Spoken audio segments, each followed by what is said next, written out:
Okay, so in trying to diagnose cancers, it can be challenging.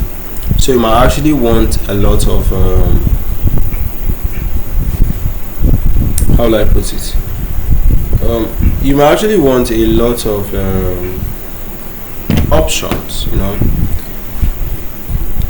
So for genetic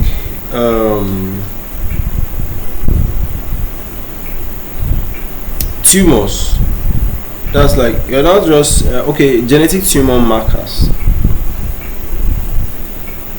You're not just trying to say okay,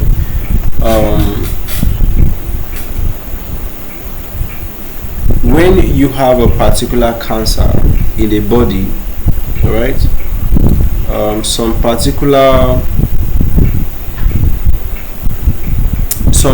genetic stuffs can be on the rise. Okay, so let's look at them.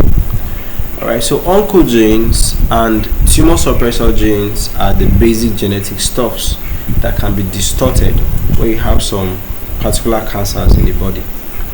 So for oncogenes, they're usually derived from what? Proto-oncogenes, right? And they're usually activated when they gain function. So they gain function mutations, right? So point mutations, insertions, deletions, translocations, inversion, you know. So they gain function and they are just like misbehaving anyhow, you know. So most of them, they encode proteins that activate cell proliferation. Activation leads to what? Cell division, and thus they make cancers to now be growing without what? Any check and balances. So oncogenes mostly associated with hematological malignancies, right? They are mostly associated with blood-related disorders in the body. So their presence is usually dictatable by demonstration of mutation or the protein product. They are usually useful if you want to predict the prognosis. Prognosis is the possibility of a disease condition clearing up. All right. Then you can use them to now check out for treatment response. All right. So also a prediction of what? Cancer risk. You know.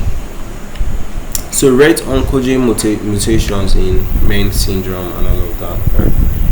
So tumor suppressor genes, of course, these genes are supposed to be there to stop a tumor from growing. You understand? So they are normally encoded for products that suppress the expression of malignancies, that is, suppress the cell's division and promote what? The programmed cell death, which is known as the apoptosis. So if these tumor suppressor genes are losing their normal function, alright, this can lead to what? Reversion to malignancy. Like you have a cancer growing without any check and balances trying to make it die like a normal cell should do. Right? So they are usually associated with what? Solid tumors, dictation of mutations clinically useful in diagnosis, and also what? Prognosis of cancer. Right?